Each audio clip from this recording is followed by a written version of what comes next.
Présente, je suis Madame Kinker-Elisa, je suis psychologue du travail chez Presta 1 et Beaujolais. Solange Lara, je suis infirmière en santé de travail à la GEMETRA. Bonjour, moi c'est Daniel Satre, infirmier santé au travail au SMIEF de Vienne.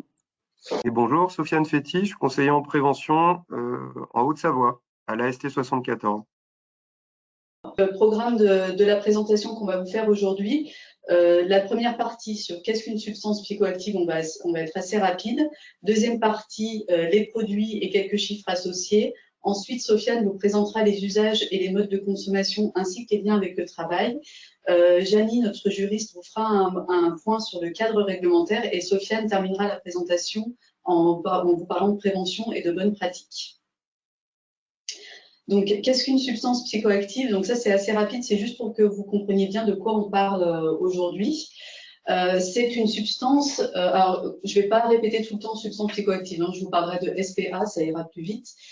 Ce sont des produits qui modifient l'état de conscience, donc qui ont un effet sur la perception, la pensée, les sentiments et les actions. Ça peut être vraiment tout type de produit, tout type de modifications. Ça peut être des modifications légères ou des modifications très importantes. Mais là, on va vraiment parler de l'ensemble. L'OMS, donc l'Organisation mondiale de la santé, ça les définit comme toute substance psychotrope ou psychoactive qui, en raison de leur nature chimique, perturbe le fonctionnement du système nerveux central, donc les sensations, perceptions, humeurs, sentiments et motricité, ou qui modifie les états de conscience. Donc, on parle vraiment d'une globalité. Et c'est pour ça qu'effectivement, dans les substances psychoactives, on trouve des substances licites, comme le tabac, l'alcool ou les médicaments, et aussi illicites, dont l'usage et le trafic est réprimandé. Donc, on va parler de ces deux catégories aujourd'hui. Au niveau des produits, on ne va pas balayer tous les produits, toutes les SPA qui existent sur le marché. On s'est vraiment focalisé sur les plus importantes qui sont retrouvées au niveau professionnel, à savoir le tabac, les médicaments psychotropes, l'alcool et le cannabis. Au niveau du tabac, c'est responsable quand même de 75 000 décès par an, dont 45 000 cancers. Les effets sur la santé sont quand même très connus maintenant du grand public. Donc là, on vous en a balayé une bonne partie. Effectivement, tout le monde pense à l'hypertension, à la BPCO, au risque d'infarctus et au risque d'AVC. On vous parle un petit peu des bénéfices de l'arrêt du tabac en sachant qu'on est actuellement dans le mois sans tabac. Donc ça a toujours son avantage de connaître tout ça. Au niveau des bénéfices immédiats, les régulations de la tension artérielle et la facilité de respiration. Au niveau moyen terme, une baisse quand même des risques d'infarctus et d'AVC. Et à long terme, ce qui est important de comprendre, c'est qu'au bout de 15 ans, on a quand même une augmentation de l'espérance de vie de 3 à 10 ans. C'est pour ça qu'on dit qu'il n'est jamais trop tard pour arrêter de fumer. Les médicaments psychotropes, c'est des médicaments qui sont quand même très largement prescrits en France. On en note plusieurs catégories. Alors là, on vous a mis les termes médicaux, mais au niveau des termes génériques, les hypnotiques, donc c'est les somnifères qui font une induction ou un maintien du sommeil. Les anxiolytiques, ça c'est pour baisser l'anxiété, donc c'est ce qu'on appelle communément les tranquillisants. On a aussi les antidépresseurs pour les états dépressifs, les substituts des opiacés pour les traitements de la dépendance, et on vous a mis aussi des neuroleptiques qui sont quand même moins prescrits parce que c'est vraiment pour des maladies importantes et des symptômes psychotiques. Au niveau des risques sur la santé, tous ces médicaments-là entraînent quand même des troubles de la vigilance, des diminutions de réflexes, des modifications d'humeur et de comportement, des baisses de la concentration et surtout de la somnolence. C'est très important dans le cadre, effectivement, au niveau des risques professionnels, pour tous les gens qui conduisent des machines, des postes de santé-sécurité, les risques routiers, les conducteurs, tout ça, ça fait partie des catégories professionnelles qui sont vraiment à risque là-dessus. Au niveau de l'alcool, on vous a mis effectivement quelques repères. 18-35 ans, c'est la tranche d'âge la plus concernée par la consommation d'alcool. Alors, on a mis aussi de tabac et de cannabis, sachant qu'on peut avoir des mono-consommations et aussi des polyconsommations. Hein, c'est vraiment à prendre en compte. Tous les métiers sont concernés, mais effectivement, il y a certaines branches professionnelles qui sont plus à risque au niveau de l'alcool. Alors, notamment là où l'alcool est vraiment disponible, donc tout ce qui est hébergement, restauration. On pense aussi au métier du BTP, de la construction et tout ce qui est métier en relation avec le public, les arts et spectacles et la mise en relation avec les publics comme les commerciaux, des choses comme ça, et le monde de l'agriculture. On vous a fait un petit focus par rapport aux femmes cadres. 11% des femmes cadres ont une consommation à risque d'alcool. Quand il y a une prise de responsabilité en fait, chez les femmes, il y a une augmentation du risque de la consommation d'alcool, ce qui n'est pas le cas chez les hommes. Donc, c'est aussi à savoir. Et l'alcool, donc c'est un phénomène sociétal et qui se transpose dans le milieu du travail. C'est-à-dire qu'effectivement, il n'y a pas forcément la consommation d'alcool, elle ne va pas être forcément liée aux conditions de travail, mais ça peut être quelque chose qu'on fait dans notre vie personnelle et qu'on importe sur le lieu professionnel.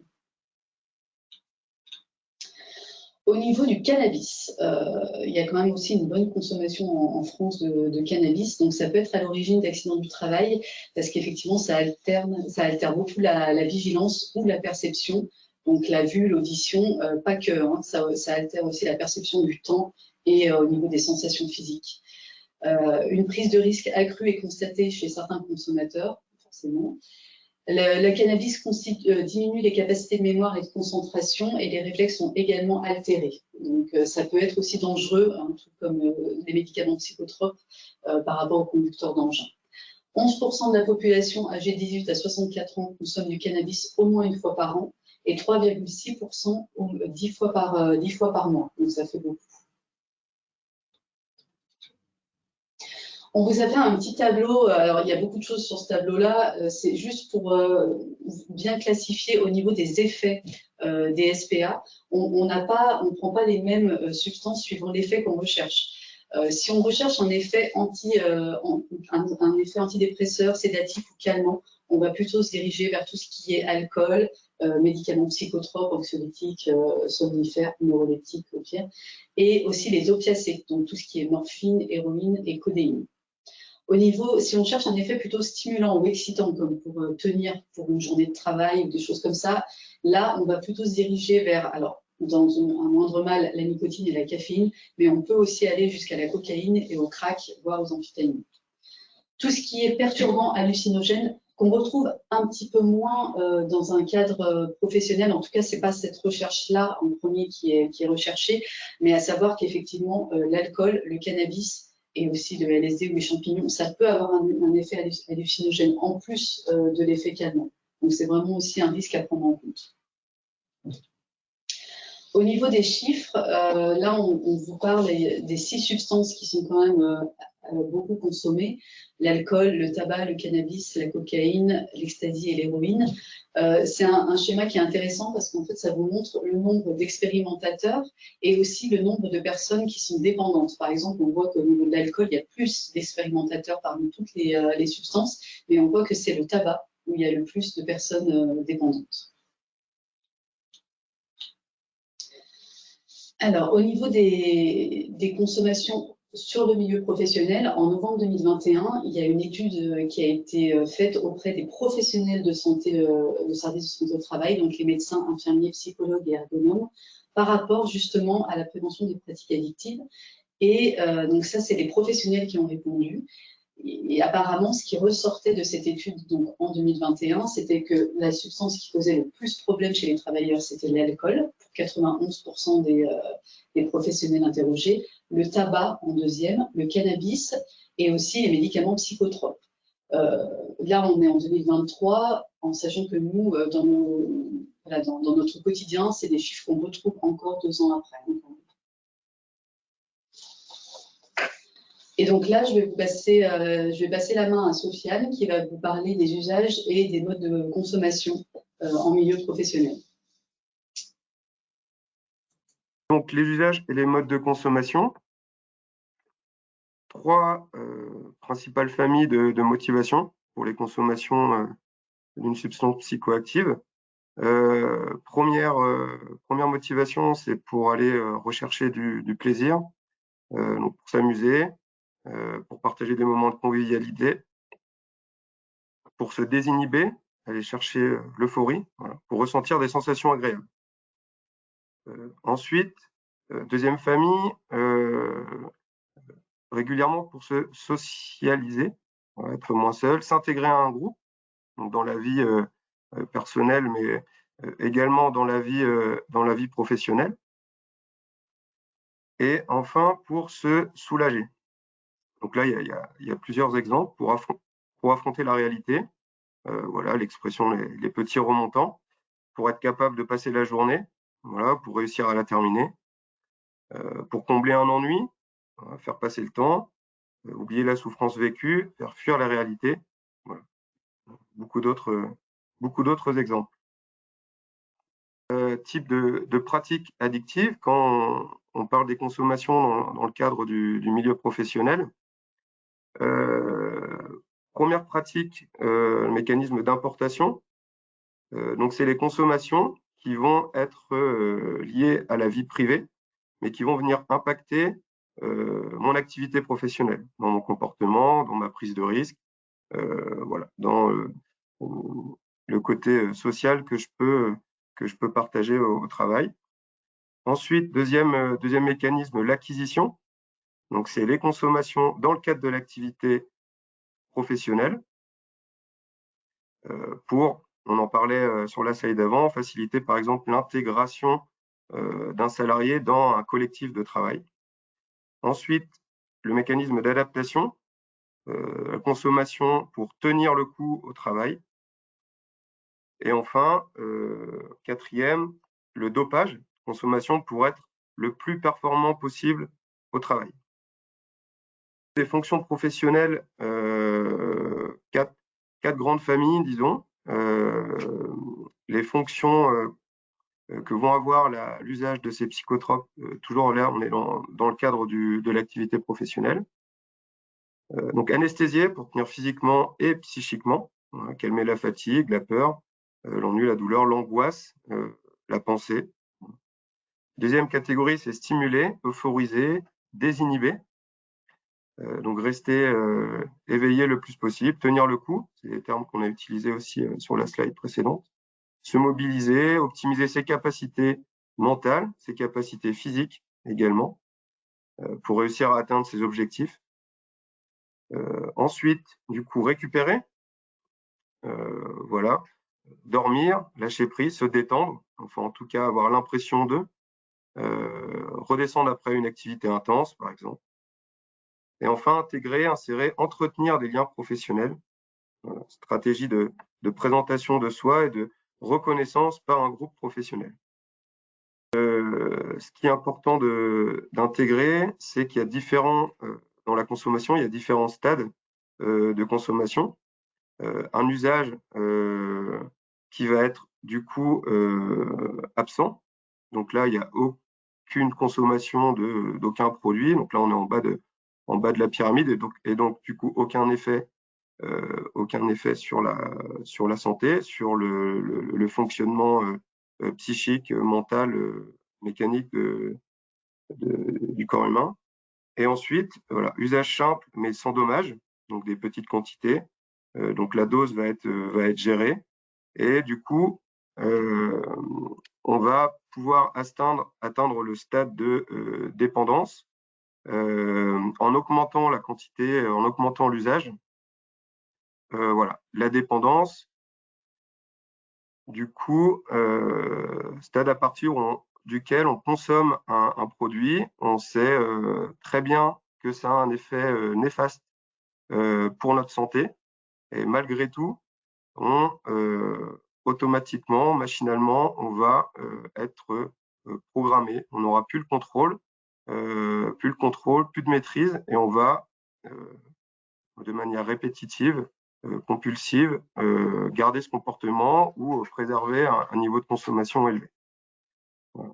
Tout en sachant que ça a un effet, des conséquences négatives sur la santé.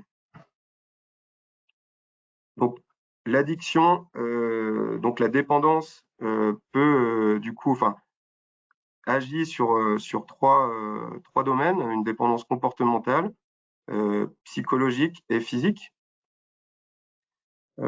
Du coup, la dépendance comportementale, par exemple, ça va être j'ai l'habitude de de fumer ma cigarette quand je suis au volant de ma voiture. Voilà, donc ça va être lié à un environnement. Ensuite, la dépendance psychologique, c'est, on entend par là l'effet positif que je vais aller rechercher derrière. Parce que voilà, c'est un effet que j'ai déjà eu, c'est une sensation que j'ai déjà perçue qui était positive. Donc c'est ça que je vais aller rechercher. Donc l'effet anxiolytique, par exemple, de l'alcool, l'effet calmant du cannabis. Et ensuite, c'est la dépendance physique. Comment va agir la substance psychoactive sur mes récepteurs cérébraux et du coup, qui va faire en sorte que par la suite, le cerveau va réclamer l'absorption de produits de plus en plus. Du coup, et cette consommation constituera au final une sorte de récompense, voilà, pour le cerveau. Donc voilà, trois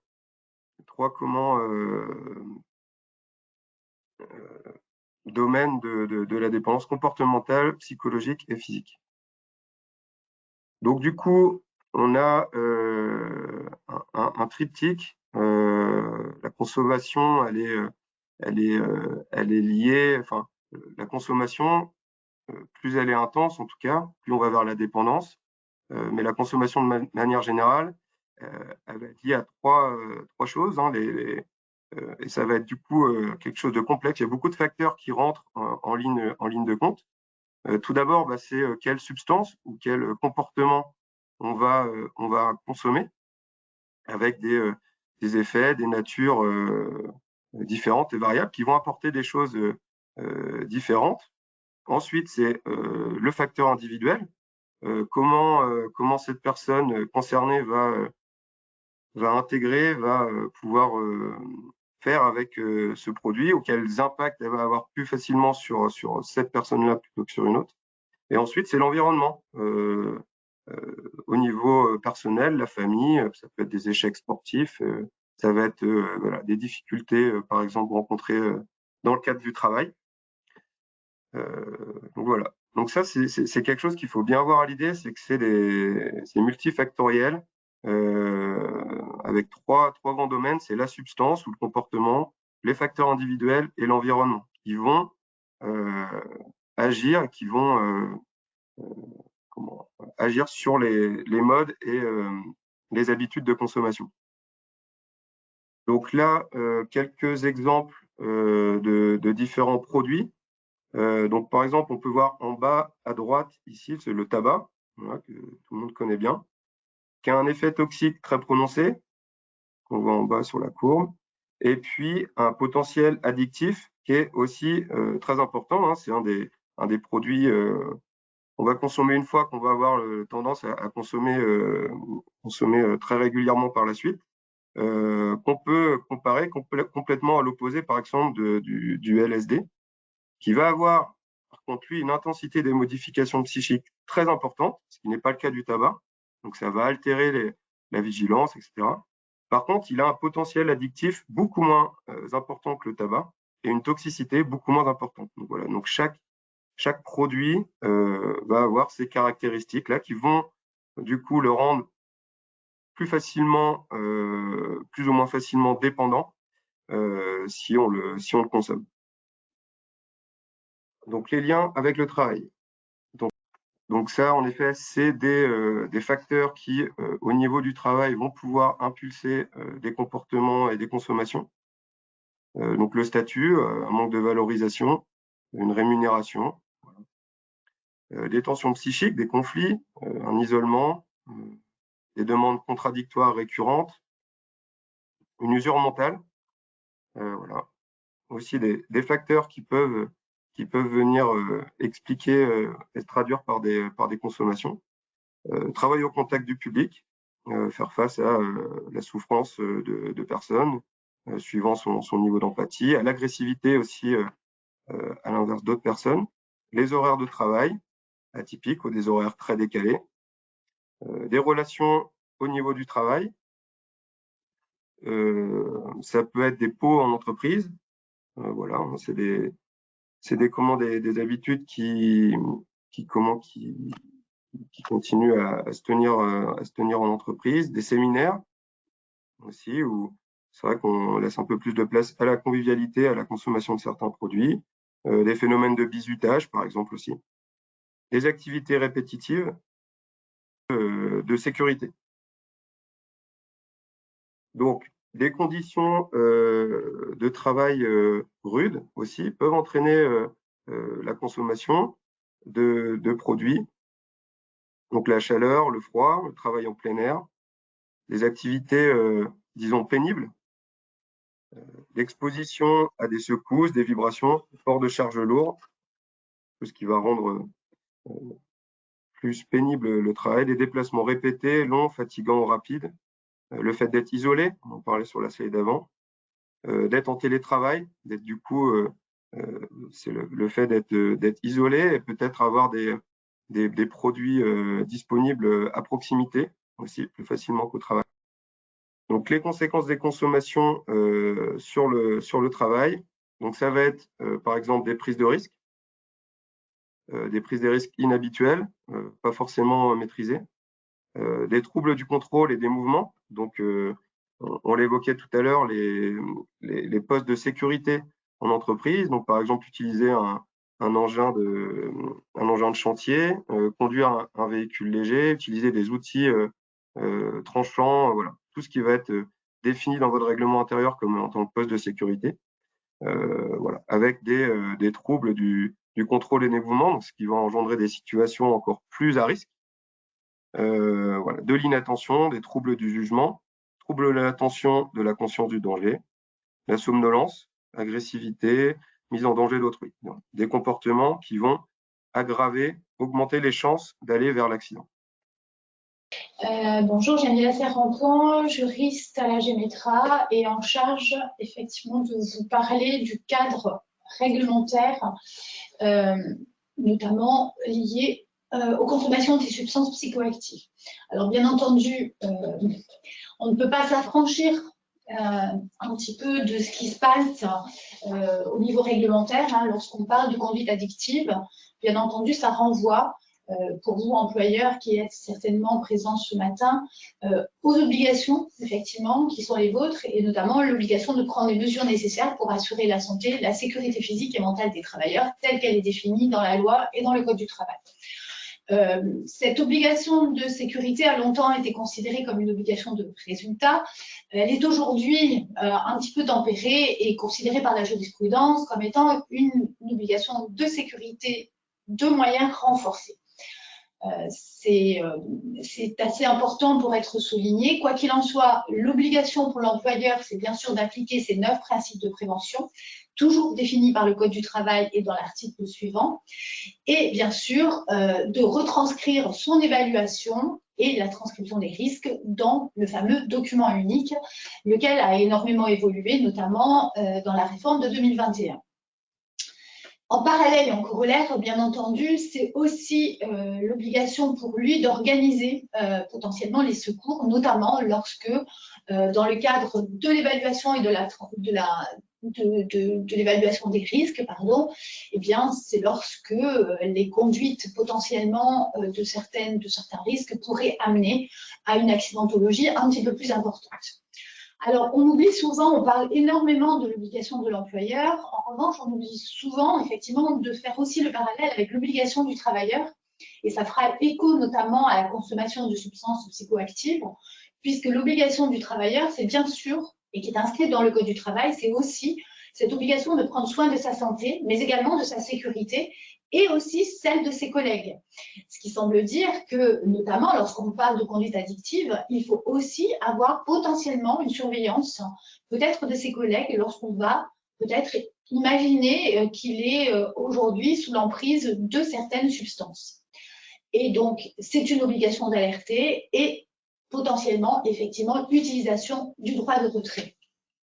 Alors, on a parlé tout à l'heure de substances psychoactives réglementées ou licites, donc on citera parmi celles-ci notamment l'alcool, et le Code du travail prévoit que l'alcool n'est pas interdit sur le lieu de travail. En revanche, effectivement, il est interdit de laisser entrer et de laisser séjourner des personnes en état d'ivresse, bien sûr, puisque là, le Code du travail est très clair sur le sujet. En revanche, il est possible, malgré tout, qu'on puisse imaginer, de manière tout à fait raisonnable, que le vin, la bière, le cidre et le poiré soient effectivement consommés de manière, je le dis encore, très raisonnable sur le lieu de travail.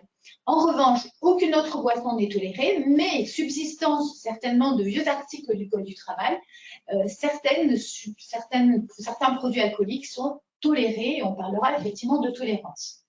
Alors, les limites, bien sûr, c'est bien sûr cette consommation extrêmement modérée, mais c'est surtout une limite qui consiste à plus que limiter la consommation de ces boissons lorsqu'elles sont susceptibles de porter atteinte à la santé physique et mentale des travailleurs.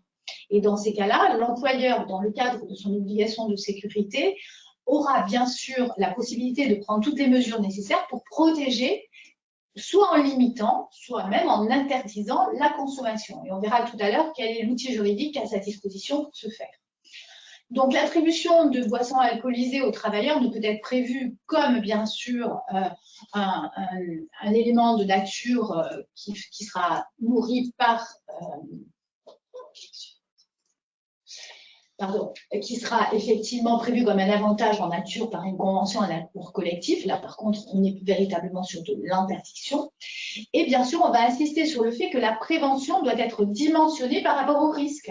C'est-à-dire que les mesures doivent prendre bien sûr en considération la forme d'une limitation limitée, voire d'une interdiction, lorsque, bien sûr, on va considérer le risque rencontré dans l'entreprise. Bien entendu, on a parlé effectivement de cette proportion au regard du risque présent dans l'entreprise et on va citer deux gros risques que sont notamment les expositions aux agents CMR, cancérogènes, mutagènes et reprotoxiques, pour lesquels l'employeur va organiser bien sûr une information et une formation obligatoire des travailleurs qui seront exposés à ces agents CMR sur les risques additionnels dus notamment à la consommation de tabac. C'est listé comme ceci dans la partie réglementaire du Code du travail. On va parler également, on peut citer l'exposition au rayonnement ionisant, pour lequel l'employeur va organiser également une information et une formation, j'insiste sur le fait que celle-ci est obligatoire, sur les effets néfastes des interactions rayonnement ionisant et tabac sur la santé. La consommation de tabac sur ces deux risques qui sont cités à titre d'exemple sera favorisant effectivement sur une dégradation de l'état de santé avec effectivement une interaction avec ces risques principaux. Alors, je vous parlais d'un outil effectivement très important à disposition de l'employeur. Vous avez vu qu'effectivement, le Code du travail ne réglemente pas spécifiquement l'alcool, le tabac. On sait très bien qu'effectivement, c'est une loi qui interdit globalement la consommation du tabac dans l'espace public, donc a fortiori effectivement sur les lieux de travail. En revanche, l'outil qui est très important et qui sera l'outil juridique à disposition de l'employeur, c'est le règlement intérieur. Le règlement intérieur, c'est un acte réglementaire qui va être obligatoire dans les entreprises qui vont employer au moins 50 salariés, qui va compléter et qui va s'asseoir forcément sur le document unique d'évaluation des risques professionnels.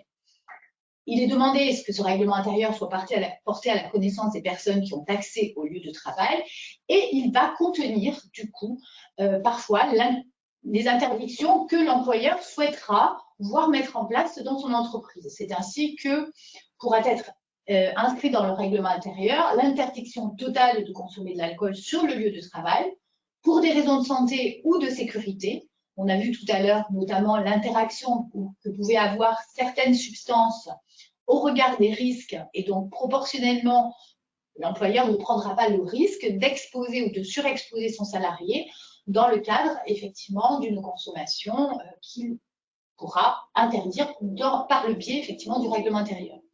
Alors, je vous ai mis une décision du Conseil d'État qui admet la possibilité depuis 2012 pour une entreprise d'insérer dans son règlement intérieur une clause qui va interdire de façon générale et absolue l'introduction et la consommation d'alcool dans son enceinte.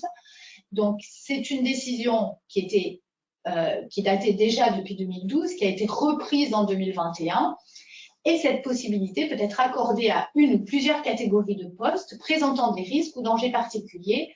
Et c'est notamment les fameux postes dits de sécurité ou de sûreté pour lesquels, notamment, l'employeur, via son règlement intérieur, pourra imaginer faire des dépistages aléatoires, notamment des éthylotests ou des tests salivaires, on va y revenir un petit peu plus loin, notamment pour le dépistage des substances, notamment psychoactives, de drogue.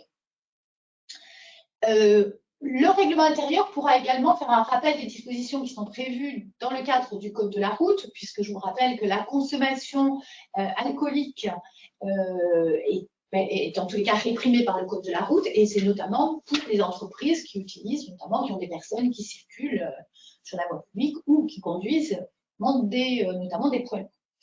Le règlement intérieur pourra aller jusqu'à aussi inscrire les mesures qui vont permettre d'encadrer les pots en entreprise, parce que ces pots en entreprise, bien sûr, le Code du travail ne les prévoit pas, et on pourra tout à fait imaginer que l'employeur souhaitera encadrer les pots qui pourront, en tous les cas les événements festifs, qu'il entendra mettre en place dans son entreprise. Alors, un petit focus, parce qu'il était important, à mon sens, de pouvoir faire parler des tests d'alcoolémie, notamment des éthylotests, on reviendra tout à l'heure aux tests salivaires. Pourquoi? Parce que s'ils sont inscrits dans le code, ou ils ne sont pas inscrits, pardon, dans le Code du travail, ils peuvent être inscrits dans le règlement intérieur.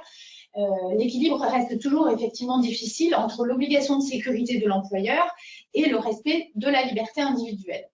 Donc l'éthylotest, qu'il soit évidemment jetable ou électronique, sa licéité dans l'entreprise va être possible s'il est utilisé pour prévenir ou faire cesser une situation dangereuse au regard de la nature du travail effectué. On imagine très facilement que des personnes qui sont postées sur des machines dangereuses et qui arriveraient avec une imprégnation alcoolique, l'employeur sera tout à fait légitime à utiliser, à avoir recours à l'éthylotest pour pouvoir s'assurer que la personne n'est pas en danger. Mais également, l'obligation effectivement de ce recours à l'éthylotest devra être inscrite dans le règlement intérieur. Je rappelle effectivement pas de disposition dans le Code du travail à ce titre, de nature bien sûr à pouvoir l'utiliser en toute licéité. Donc, la Cour de cassation semble dire qu'effectivement le recours à l'éthylotest, obligation de l'inscrire dans le règlement intérieur ou à défaut dans une note de service, et bien sûr bien prévoir la possibilité de contestation du dit contrôle par le travailleur, sans quoi la clause ne pourra pas être considérée comme valable. Alors, une précision effectivement sur cette décision de la Cour de cassation. Je ne vous cache pas que la jurisprudence est assez prolifique en la matière. Le test donc, pourra être effectué par l'employeur ou par toute autre personne ou organisme désigné dans le règlement intérieur. Et la réalisation de celui-ci peut avoir lieu dans l'entreprise ou même en dehors pour des raisons techniques. Je vais vous parler effectivement de personnes qui pourraient être éloignées, qui pourraient conduire effectivement notamment des véhicules légers, voire des véhicules lourds, pour lesquels effectivement une personne pourrait être tout à fait habilitée pour réaliser ce test, alors même que l'on constate ou on a une suspicion effectivement d'imprégnation alcoolique du salarié. Alors, considérant les prises de sang, elles sont bien sûr soumises au consentement du salarié. Là, on est sur un acte biologique. Je parle sous contrôle, effectivement, des professionnels de santé qui sont aussi organisateurs de ce webinaire et soumises, bien sûr, au consentement donc, du salarié et réalisées par un professionnel de santé.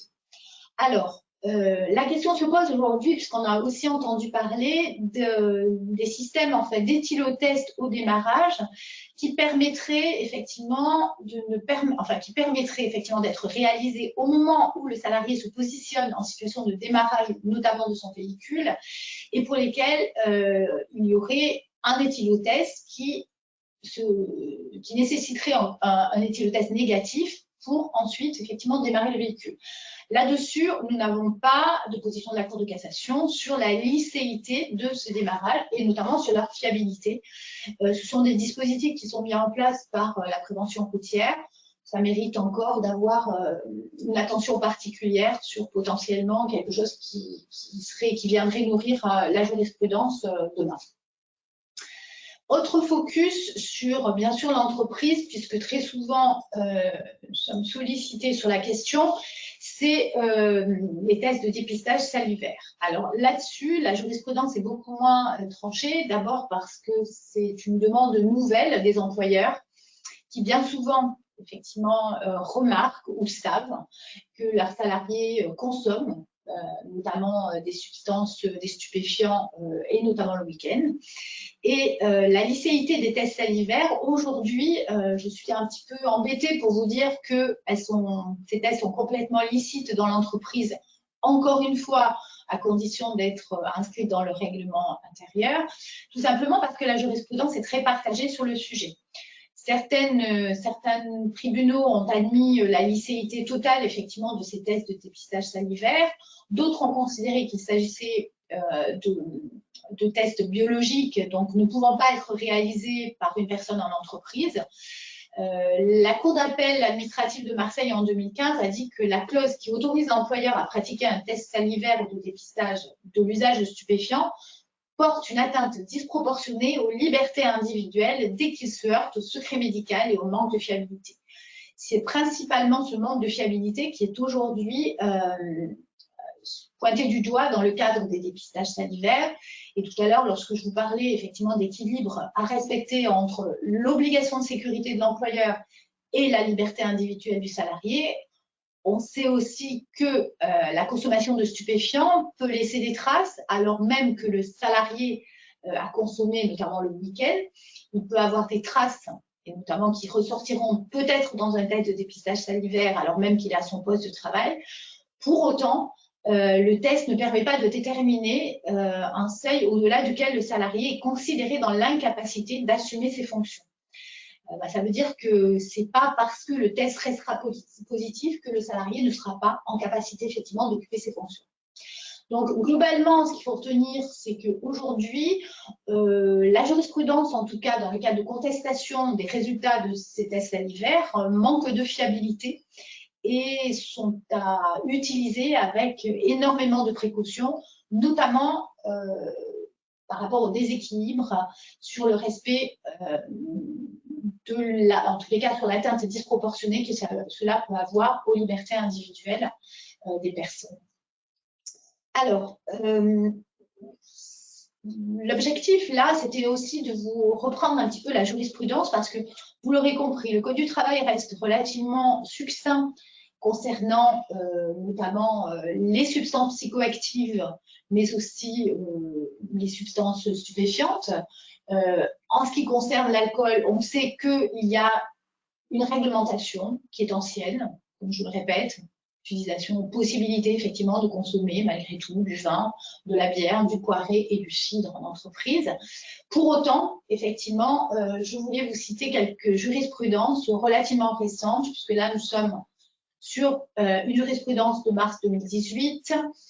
Alors, un salarié victime d'un accident grave lors d'une opération de déchargement de tubes métalliques, là, par contre, effectivement, du coup, accident grave, donc vous savez qu'à chaque fois, du coup, une analyse de l'inspection du travail, mais pas seulement. Donc, les analyses de sang lors du transport à l'hôpital révèlent que le salarié a consommé du cannabis. Les juges du fond, donc en première instance, vont condamner l'entreprise pour manquement aux règles de sécurité. On est sur des opérations de déchargement de tubes métalliques, donc en fait des choses quand même très impactantes en matière de sécurité. L'entreprise, mécontente effectivement de la décision des juges du fond, va ensuite faire appel de cette décision et finalement on arrive en cassation et l'entreprise va mettre en cause et va mettre en avant le fait que son salarié était potentiellement sous imprégnation de stupéfiants et notamment de consommation de cannabis. La Cour de cassation va rejeter l'argument de l'entreprise en disant qu'effectivement, il n'était donc pas démontré que la consommation de drogue avait une influence sur sa vigilance, cette consommation n'étant pas la raison exclusive de l'accident. Donc, on voit bien que finalement, au regard de la liberté individuelle de la consommation de drogue, eh bien, il n'y a pas eu d'exonération de la responsabilité, en l'occurrence pénale, de l'entreprise, et que là, l'obligation de sécurité et l'obligation de l'employeur a été plus forte que finalement la liberté individuelle de consommation du salarié de substances psychoactives. Un autre exemple, par contre, sur la consommation alcoolique. Donc là, en l'occurrence, il s'agit d'une procédure disciplinaire. L'employeur va licencier pour faute grave 2 salariés qu'il prend un matin dans les vestiaires avant la prise de poste et qu'il voit consommer un verre de vin. Donc là, on est sur la procédure disciplinaire, c'est classique. Il n'y avait pas d'interdiction, pour autant, je pense, dans le règlement intérieur. Et par contre, je pense que les salariés formés comptant effectivement de cette décision et de cette sanction disciplinaire vont saisir effectivement le conseil de prud'homme et l'employeur est pointé du doigt et les salariés vont faire remarquer que l'employeur organise et autorise régulièrement des pots au cours duquel effectivement de l'alcool est servi. Et bien là, en l'occurrence, dans le cadre du cheminement aussi de la procédure, la Cour de cassation va estimer dans ce dossier que l'employeur ne peut pas invoquer le règlement intérieur pour sanctionner les salariés alors que ce dernier fait preuve d'une habituelle tolérance quant à la consommation de boissons alcooliques. Donc en fait, on est véritablement sur, je vous disais tout à l'heure, toujours une obligation très forte de l'employeur pour assurer la sécurité de ses salariés. Et en l'occurrence, quelle que soit, malgré tout, consommation d'alcool d'un côté ou consommation de stupéfiants, on voit bien que la jurisprudence n'hésite pas à réaffirmer de manière très forte cette obligation de l'employeur. Dernière jurisprudence que je voulais vous citer, accident de voiture mortel au retour d'un pot d'entreprise. L'histoire ne nous dit pas si le règlement intérieur prévoyait l'organisation ou l'encadrement de ces pots d'entreprise.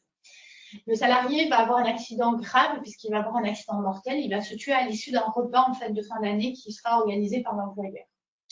Les prélèvements montrent une imprégnation alcoolique très importante et là on se rend compte que une personne de l'entreprise avait quand même, et je vous parlais aussi de cette obligation qui est celle non seulement du salarié, mais aussi de surveiller sa santé, mais aussi de surveiller potentiellement celle de ses collègues.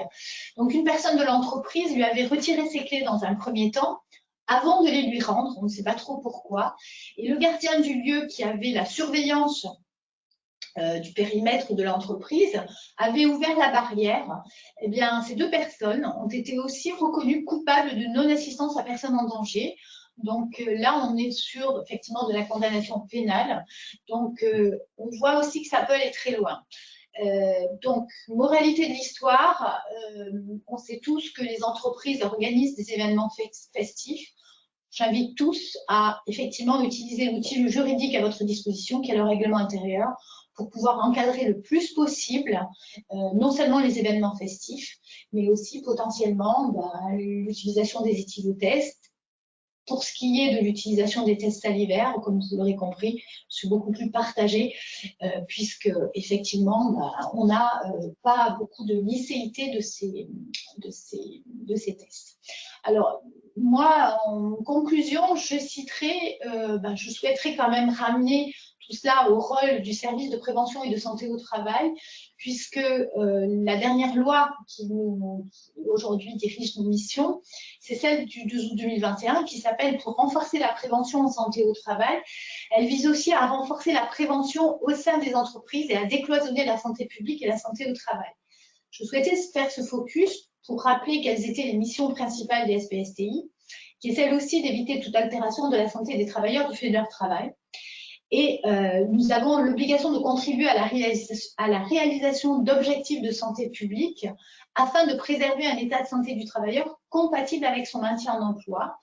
Donc nous, c'est aussi vous accompagner pour conduire des actions de santé au travail et apporter de l'aide de manière pluridisciplinaire, puisque nous avons, et notamment, je souhaitais le souligner, dans le cadre de l'organisation de ce webinaire, des psychologues également qui peuvent vous aider si vous remarquez, vous, en tant qu'employeur ou en tant que salarié, un problème d'addiction aujourd'hui à des substances psychoactives. Nous avons la possibilité de vous accompagner pour essayer de vous apporter de l'aide.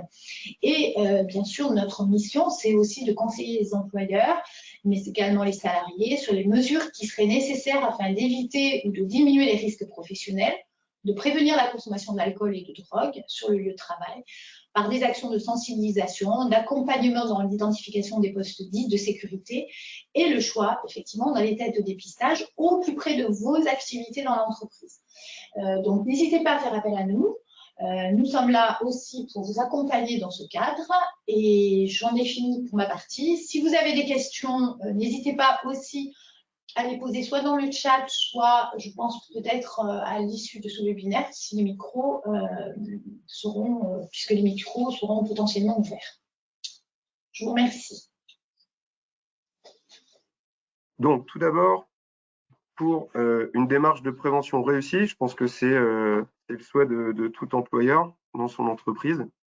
Ce qu'il faut avoir en tête, c'est qu'elle doit concerner l'ensemble des salariés, comme toute démarche de prévention de manière générale, même sur une autre thématique que les consommations. Elle doit être inclue dans la politique globale de prévention. Elle doit être portée par l'employeur. Sinon, ça marche moins bien. Ensuite, elle doit être connue et acceptée par tous. Voilà. Il faut que ça soit quelque chose de collectif, avec du vocabulaire commun, des protocoles communs. Et enfin, elle doit permettre d'intégrer et d'analyser l'ensemble des facteurs intervenants. Donc, ça doit être l'occasion de bien faire le tour de cette thématique de consommation. Quels sont les facteurs dans mon entreprise qui peuvent faciliter la prise de consommation, des comportements addictifs. Voilà, stress, conditions de travail difficiles, emploi précaire. Donc pour ça, trois volets sur lesquels trois volets incontournables sur lesquels il faut agir. La partie information.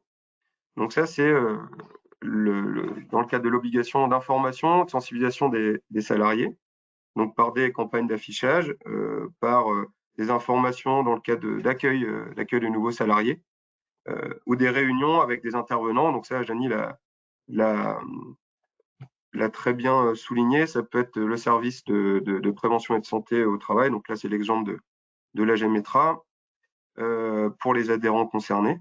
Ensuite, le volet management. Donc, dans le cadre de l'évaluation et de la mise à jour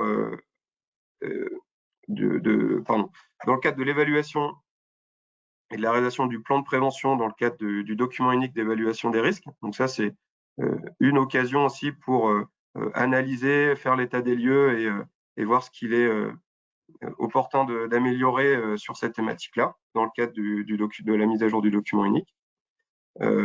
Et alors, Janie on a fait référence au règlement intérieur à de nombreuses reprises, mais vous avez bien compris que c'est un outil de management incontournable, qui contient beaucoup d'informations sur cette thématique-là, qui doit en contenir, voilà, et contenu auquel on va pouvoir rattacher des protocoles gestion pour gérer les pots en entreprise, des protocoles si on se trouve en entreprise face à un cas de trouble du comportement, etc. Et enfin, troisième volet, c'est sur l'aide. Comment, en tant qu'employeur, je peux aider et à quel moment je dois aider mes salariés.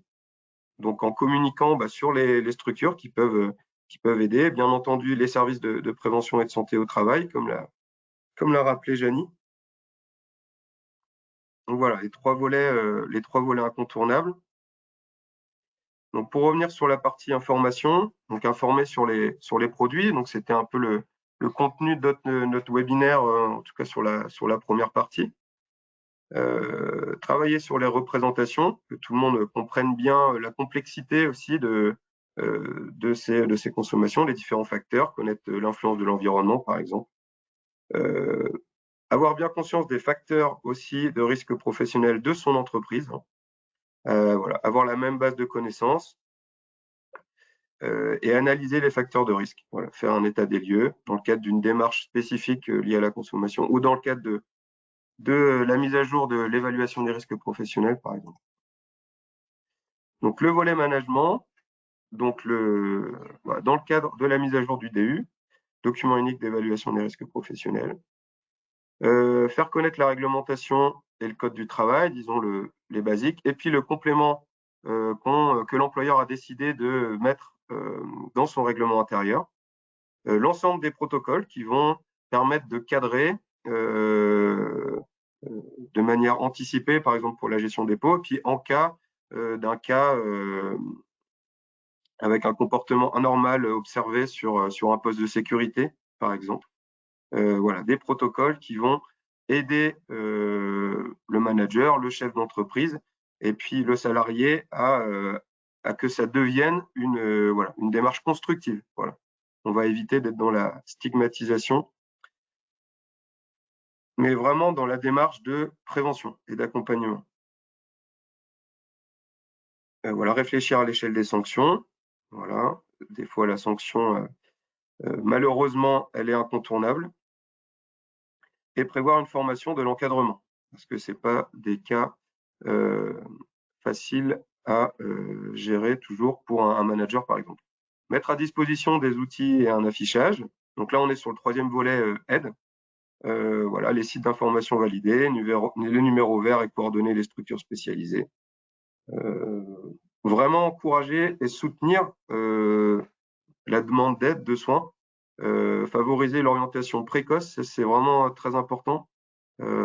Pas attendre d'avoir une situation où qui est arrivée trop avancée, où les modes de consommation sont peut-être trop avancés.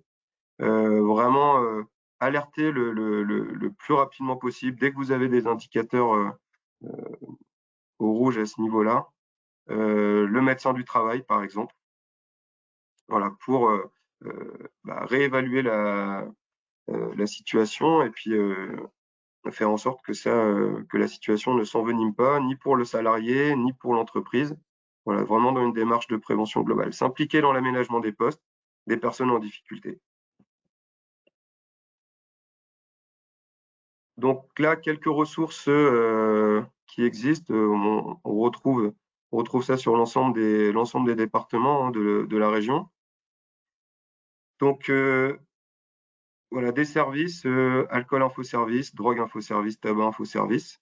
Voilà, des structures plus locales, bon, ça va être sur des noms différents, mais c'est des XAPA, des structures d'aide pour les personnes souffrant d'une addiction liée ou non, voilà, des substances psychoactives, ça peut être des comportements, voilà, qui peuvent prendre en charge des personnes.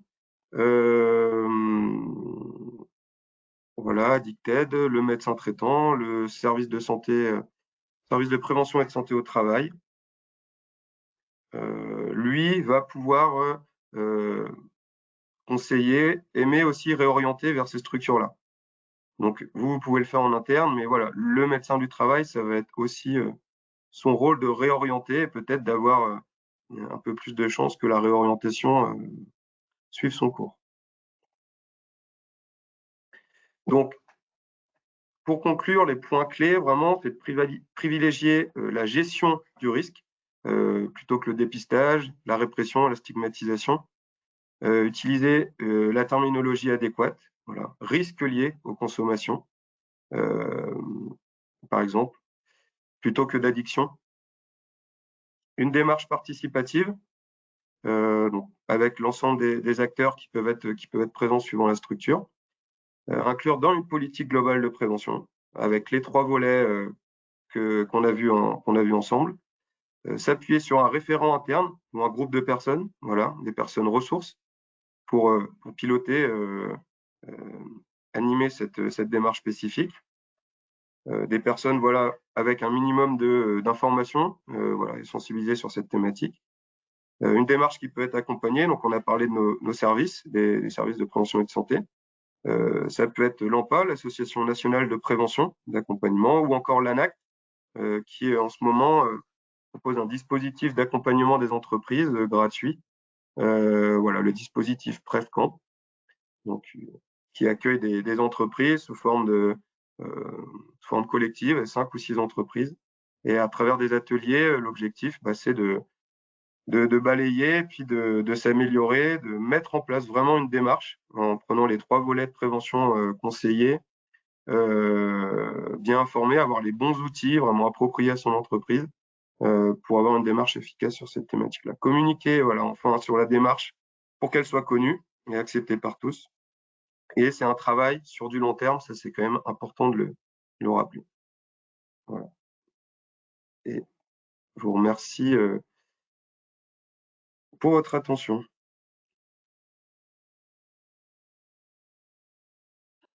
Merci Sofiane, merci à tous. Une première question.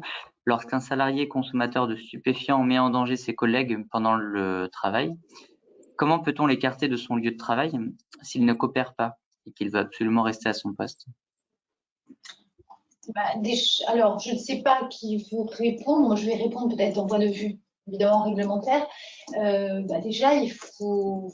Qu'est-ce qui peut faire suspecter qu'il soit sous imprégnation, enfin, en tout cas sous stupéfiant? Ensuite, ça pose quand même pas mal de. Enfin, cette question soulève aussi des questions, c'est-à-dire comment je suis assurée effectivement que mon salarié a bien consommé des stupéfiants. Ensuite, qu'est-ce que c'est que la mise en danger? Est-ce qu'il est agressif? Est-ce que voilà, ce que l'on retiendra, je pense en tout cas, c'est on ne sait encore pas potentiellement que le salarié a consommé du stupéfiant. En tous les cas, ce que l'on retiendra, c'est la situation de danger dans laquelle il met ses salariés. Donc comment peut-on l'écarter? Tout dépend effectivement bien sûr du poste de travail. Il faut avoir des moyens, effectivement, un salarié qui serait menaçant, qui proférerait peut-être des insultes ou qui serait particulièrement agressif avec peut-être effectivement une agitation particulière. Donc cette personne doit être bien sûr écartée parce que l'objectif, bien entendu, c'est de ne pas mettre en péril la santé, la sécurité en fait des gens qui travaillent autour de lui. Après, comment on fait? Je ne peux pas avoir de réponse standardisée à cette question. Je ne sais pas si mes collègues infirmiers, infirmières ont une réponse, mais en tous les cas, bien entendu, encore une fois, le Code du travail ne règle pas tout. Voilà, je dis juste que là, ce qu'il faut vraiment retenir, c'est potentiellement la situation d'un salarié qui est particulièrement agité, agressif, et pour lequel, effectivement, il va falloir assurer une prise en charge. En sachant aussi que quelqu'un qui peut sembler alcoolisé, il faut faire très attention parce que ça peut être aussi les symptômes d'une autre maladie. Hein. Des fois, d'avoir l'haleine alcoolique ou cette impression effectivement de désorientation et d'incohérence, ça peut être d'autres pathologies. Donc attention à ne pas tout de suite catégoriser la personne comme étant en état d'ébriété. C'est vraiment si vraiment il y a de la mise en danger, mais alors vraiment extrême, c'est le recours aux forces de l'ordre, hein, ça me paraît évident. On n'est pas sur le recours aux forces de l'ordre parce qu'on a un salarié qui peut insulter un collègue, quoi. Enfin, voilà, tout est dans la nuance, et c'est vrai que c'est une situation qui est vraiment au cas par cas à laquelle on peut avoir du mal à répondre là derrière un écran. Et du coup, je reviendrai sur la démarche de prévention. Du coup, l'idée, c'est d'anticiper ces situations-là, mais dans le vocabulaire utilisé, en effet, c'est de parler plutôt de comportement à risque. Je ne sais pas si cette personne était sur un poste dit de sécurité. Est-ce qu'il y avait déjà des postes de sécurité, dits de sécurité dans un règlement intérieur, dans l'entreprise en question? Est-ce qu'il y avait un règlement intérieur aussi dans l'entreprise en question? Il y a beaucoup de questions aussi derrière. Mais du coup, c'est de parler de comportement à risque et puis mettre en sécurité une personne, pas parce qu'elle a consommé, peu importe ce qu'elle a consommé au final, mais c'est de la mettre en sécurité. Et après, voilà, si la situation se reproduit, si éventuellement c'est lié à une consommation particulière, en tout cas, même s'il n'y a pas de consommation, voilà, il y a toutefois, je pense, des sanctions aussi à prévoir qui ne sont pas forcément en lien obligatoirement avec des consommations particulières. Merci. Une seconde question. Quand la consommation d'alcool est interdite dans l'entreprise, mais qu'un employé prend sa pause à l'extérieur et revient alcoolisé et agité, que faire? On va appliquer le Code du travail. Le Code du travail dit qu'effectivement, il est interdit de faire pénétrer, de laisser séjourner, actuellement c'est à peu près ça, une personne en état d'ivresse. Donc clairement, la personne est allée boire à l'extérieur, revient, et bien dans ces cas-là, il faut absolument ne pas la laisser pénétrer si c'est possible et ne pas la laisser séjourner. Ça veut dire qu'elle peut peut-être potentiellement rentrer, mais ça veut dire que l'imprégnation alcoolique, par contre, effectivement, elle est instantanée. Donc, il faut absolument que la personne soit reconduite chez elle. Et dans ces cas-là, dans la mesure où de toute façon le Code du travail l'interdit, on a possibilité évidemment de sanctions, en tous les cas de conséquences derrière. Alors, je ne suis pas là effectivement pour vous rappeler effectivement qu'il faut sanctionner dans ces cas-là, mais je pense que ce qui est très important, c'est de prendre en considération déjà une application du Code du travail, c'est-à-dire la reconduire ou la faire reconduire à son domicile, bien sûr ne pas la laisser repartir seule, et ensuite potentiellement effectivement une prise en charge avec son accord, bien sûr, pour des soins potentiels. Voilà. Parce que si la personne sort de l'entreprise pour aller boire à sa pause, c'est que potentiellement il y a une addiction. Qu'en est-il des substances comme le CBD?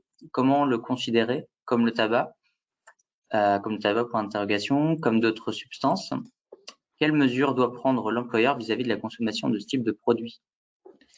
Alors, en ce qui concerne le CBD, on a encore très peu de recul par rapport à cette substance-là, et c'est très compliqué de se prononcer par rapport aux risques encourus.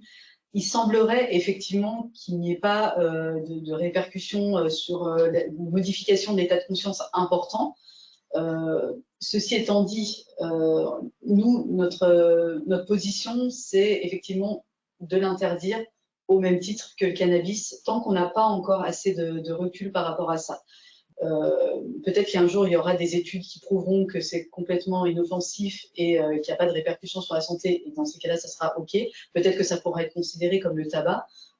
En attendant, ce n'est pas vraiment la position, en tout cas de l'OMS, il me semble, hein, et des personnes qui s'occupent de tout ce qui est consommation des substances psychoactives au niveau de la prévention. En règle générale, c'est quelque chose qu'on conseille, en tout cas, d'interdire pour le moment, vu qu'on n'a pas assez de recul. Alors, j'ai vu une main levée de Madame Chignard. Votre micro est ouvert, donc on vous écoute. Oui, je vous remercie. Alors, il s'agissait plutôt d'un témoignage qui vient un peu en amont de tout ça, à savoir que j'ai un collaborateur qui présente des états à défaut d'addiction, parce que j'ai effectivement pas mesure de tester ou d'avérer une addiction quelle qu'elle soit, mais des états de somnolence et d'un comportement qui est tout à fait en incompatibilité avec quelques postes de travail que ce soit, quand bien même ils ne se mettent pas systématiquement en danger, c'est-à-dire qu'il est amené à conduire. Donc effectivement, ce danger-là, je l'ai ciblé et je l'anticipe. Pour autant, pour le reste, il est dans un poste, un ordinateur. Donc il n'y a pas de danger physique véritable instantané, mais moi, en tant qu'individu, en tant qu'employeur, en tant que mère, en tant que personne, ce gamin, il met clairement sa vie en danger à titre perso et son avenir, il est associable, il est en incapacité de travail, pas avéré pathologiquement, mais en attendant au quotidien. C'est un individu que j'ai adressé à la médecine du travail à 2 reprises. Il n'y a pas eu de suivi. Alors, il n'y a pas de retour, et je l'entends bien, c'est bien normal quant à son état de santé, ça ne me concerne pas. Mais aujourd'hui, je suis complètement dessaisie quant à ce que je dois en faire, parce que c'est un individu que j'apprécie, qui a des compétences, mais qui n'est pas en mesure de les mettre en œuvre de façon quotidienne, et qui aujourd'hui est marginalement en mesure de les mettre en œuvre. Des sanctions, j'en prends, j'ai encore rien abandonné, je lâche pas, ça me consomme une énergie incroyable et ça consomme une énergie incroyable à toute mon équipe parce que ce qui ne fait pas, c'est les autres qui le font. Et aujourd'hui, je suis, ça fait déjà quelques temps, parce que quand je vous dis que le temps passe, ça fait 5 ans que je suis confrontée à ce sujet-là, je ne sais toujours pas qu'en faire et j'ai toujours pas d'issue favorable à cette situation-là. Dans l'intérêt de mon collaborateur, hein, j'entends bien. Moi, je suis très patiente, mais peut-être même, je suis peut-être même en faute, parce que le jour où il arrivera quelque chose, j'aurais pas fait le nécessaire. On est en train de rédiger un règlement, on aurait aimé qu'il en prenne partie, mais c'est du volontariat, hein, donc il fera pas partie du groupe de travail qui va travailler sur le règlement intérieur. Voilà, j'ai essayé tout plein de choses et j'aurais besoin d'une assistance d'un professionnel de la santé qui lui fasse prendre raison, entre guillemets, ou qui sache s'assurer, je sais pas. En tout cas, moi, j'ai l'impression d'être arrivée au bout de mes moyens, d'avoir mis en œuvre tous les moyens qui se proposaient à moi. Alors, si je peux me permettre de répondre juste au niveau de la santé et au niveau médical, il y a eu déjà 2 rendez-vous chez le médecin du travail où effectivement vous n'avez pas eu au niveau du secret médical, c'est normal. Après, il faut savoir que nous, en tant que service de santé au travail, on n'a pas d'obligation, c'est-à-dire qu'en fait, en face de nous, on va avoir des gens qui vont nous dire oui, j'ai un problème d'alcool, oui, je fume du cannabis, ou oui, même je prends de l'héroïne, ok. Si en face de nous, cette personne nous dit j'ai conscience de ça, j'ai pas envie de me soigner, et ben en fait, nous, on est coincés, quoi. Enfin, et c'est des choses, et j'entends bien qu'au niveau de l'employeur, ça peut être extrêmement compliqué à gérer. Le problème, c'est qu'on n'a pas, on ne peut pas obliger quelqu'un, enfin, dans le droit, de toute façon, à part pour certaines pathologies psychiatriques importantes, il n'y a pas d'obligation de soins, quoi. Donc, et le problème, c'est que souvent, on bascule dans le soin au moment où il y a eu quelque chose d'important, de grave, au niveau pro ou au niveau perso qui s'est passé, quoi. Mais effectivement, en tout cas, du point de vue de la santé, et c'est vrai que quand on se retrouve face à des gens comme ça, en règle générale, à 80%, on a des gens qui vont accepter notre plaquette, vont accepter qu'on prenne un rendez-vous pour les aiguiller quelque part, et on a 20% où en fait on va les voir 2-3 fois et il n'y a rien qui va se passer, quoi. Et c'est très compliqué. Qu'est-ce qu'il faut faire? Donc finalement, cet individu, je suis sur le point de faire les démarches nécessaires à son renvoi, hein, parce que moi je ne peux pas attendre qu'il y ait un accident qui mette en cause ou qui touche d'autres collaborateurs, et puis même qui le touche lui-même, hein, parce qu'encore une fois, ma réaction est bienveillante. Du coup, il faut que je le renvoie dans la nature et qu'il se débrouille de sa situation. Le système social actuel n'est pas en mesure d'aider cet individu. Le problème, alors moi, je vais juste rajouter, mais je n'ai même pas de réponse, si vous voulez, à apporter en tant que juriste. Le problème, c'est qu'on ne peut rien faire sans la volonté de la personne qui est concernée. C'est-à-dire que vous avez tendu la main, vous l'avez accompagné, vous l'aidez, vous essayez effectivement, parce que vous estimez qu'effectivement, que derrière tout ça, il y a quand même un salarié qui a du potentiel. Et malheureusement, si lui ne prend pas la mesure, je ne dis même pas de ce que vous faites pour lui, hein, c'est même pas ça, mais en tous les cas, il ne prend pas la mesure, et quand je vous parlais effectivement de prendre soin de sa santé, de sa sécurité, c'est de sa santé globale, c'est-à-dire qu'au-delà de ce problème-là, il met en péril sa vie professionnelle, potentiellement sa vie privée et principalement sa santé. Sauf que sans prise de conscience de cela, effectivement, vous allez le remettre dans la nature et malheureusement, il n'y a que lui qui est maître effectivement de ce qu'il souhaite faire de sa vie et de sa santé. Donc, je vous dis, après vous, bon, moi, les armes, ou en tous les cas, les outils que vous avez à votre disposition, c'est potentiellement effectivement faire une demande auprès du médecin du travail, d'une visite donc à votre demande pour lui, en essayant effectivement d'avoir un accompagnement personnalisé à l'aide potentiellement d'une équipe pluridisciplinaire qui prendra un peu la main pour essayer de faire quelque chose. Mais comme le disait Solange, les professionnels de santé, la limite en fait de leur intervention, encore une fois, effectivement, c'est la volonté qu'a l'individu d'entrer dans du soin. Oui, mais sur les phénomènes, enfin, je me permets de m'interroger, enfin, je m'interroge sur les phénomènes d'addiction. C'est quand même une pathologie, une des premières. Le déni c'est quand même un des éléments caractéristiques de cette addiction-là. Donc, c'est quand même un classique, je dirais quelque part. C'est vrai que j'entends bien qu'on ne peut pas le forcer. Ni vous ni moi. Et c'est bien ce qui me démunit parce que j'aimerais voilà, j'en suis là. Mais ce qui me soucie, c'est que c'est quand même un phénomène qui existe, dont on a conscience, puisqu'aujourd'hui, on en parle tous ensemble autour de vos diapos. Et pour autant, on n'a pas les moyens jusqu'au bout d'accompagner ces gamins qui sont pas des criminels, hein, aujourd'hui encore, hein, mais qui sont... Enfin, je me trompe peut-être, moi je considère qu'ils sont en détresse et que ce gosse, moi je vais baisser les bras, parce que c'est pas que je vais baisser les bras, je peux pas faire autrement. Mais c'est un vrai problème pour lui. Hein. On est bien d'accord que les pathologies addictives, c'est du même ressort qu'une pathologie psychiatrique. Hein, Oui. C'est des choses qui sont très compliquées. Il y a l'acceptation, il y a le traitement. On a la majorité des gens qui arrêtent le traitement, qui recommencent. Enfin, et travail sans fin. Et pour le coup, c'est pas votre travail en tant qu'employeur parce qu'en fait, ça vous épuise et pour le coup, vous n'avez pas les ressources nécessaires pour. J'ai pas les compétences. Mais il y a un moment où, effectivement, malheureusement, il faut quand même se dire que là, on est arrivé au bout de ce qu'on pouvait faire, quoi. Et j'ai l'impression que vous êtes arrivé au bout de ce que vous pouviez faire en tant qu'employeur, quoi. Ouais. Bon. Merci. Lors des visites médicales, est-ce que vous avez le droit ou la possibilité d'effectuer un dépistage ou un test de consommation de stupéfiants pour un salarié? Alors, nous, personnellement, à la Gémetra, moi, j'ai pas le droit en tant qu'infirmière, parce que déjà, il faudrait que je le fasse en fonction du médecin du travail. Et de toute façon, c'est toujours avec l'accord du salarié. Même si on le faisait, de toute façon, l'employeur ne serait pas au courant du résultat, parce que c'est du secret médical. Donc, on ferait un test, mais en fait, ça restera entre nous et le salarié. Si le salarié, il a fumé, très clairement, il est au courant qu'il va être positif. Hein. Donc, qu'est-ce que ça va apporter? Je ne sais pas, sachant qu'en plus, dans 99% des cas, quelqu'un qui arrive en ayant fumé ou bu ou pris autre chose, de toute façon, il va nous le dire à nous, professionnels de santé. En sachant qu'effectivement, il y a ce secret médical-là. Donc, non, on n'en fait pas.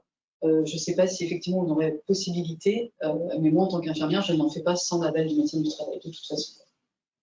Comme on vous a dit tout à l'heure, effectivement, aujourd'hui, la licéité des tests salivaires, notamment, est un peu mise à mal. On n'est pas sûr, effectivement, que ce soit très fiable. Donc, en tous les cas, que ce soit utilisable dans le cadre, potentiellement, notamment d'une procédure disciplinaire. Il est fréquent, en tous les cas, les professionnels de santé avec qui travaillent dans mon service et que j'accompagne me disent souvent qu'ils posent la question, je pense, effectivement, de la consommation, notamment de cannabis, et très spontanément, je crois que les salariés ne cachent pas forcément une consommation, soit ponctuelle, consommation de week-end, ils le disent. Donc, ça reste malgré tout dans le cadre du secret médical. Souvent, les médecins du travail peuvent me rapporter et me dire que bien souvent, ça les ennuie malgré tout d'avoir cette information parce qu'ils sont détenteurs de ce secret-là et pour autant, ils savent aussi que le salarié peut se mettre en difficulté vis-à-vis de son poste de travail, mais ils n'ont pas la possibilité, bien entendu, de quoi que ce soit, sauf si on retombe dans un peu la communication qui est faite au médecin du travail parce que finalement, le salarié va souhaiter qu'il y ait un accompagnement personnalisé, peut-être pour le dégager de cette addiction, de cette consommation à risque. Donc, partant de là, non, on ne pratique pas. La question, c'est non, on ne pratique pas les tests salivaires. On a parfois des informations, effectivement, que certains salariés consomment. On est embarrassé, effectivement, d'avoir ces informations, et sauf si elles ont pour objectif plutôt, effectivement, d'engager un accompagnement personnalisé pour réduire la consommation. Et dans ce cas-là, on rentre avec la médecine du soin dans des protocoles pour essayer d'accompagner et d'aider le plus possible les salariés, qui est bien sûr consentant.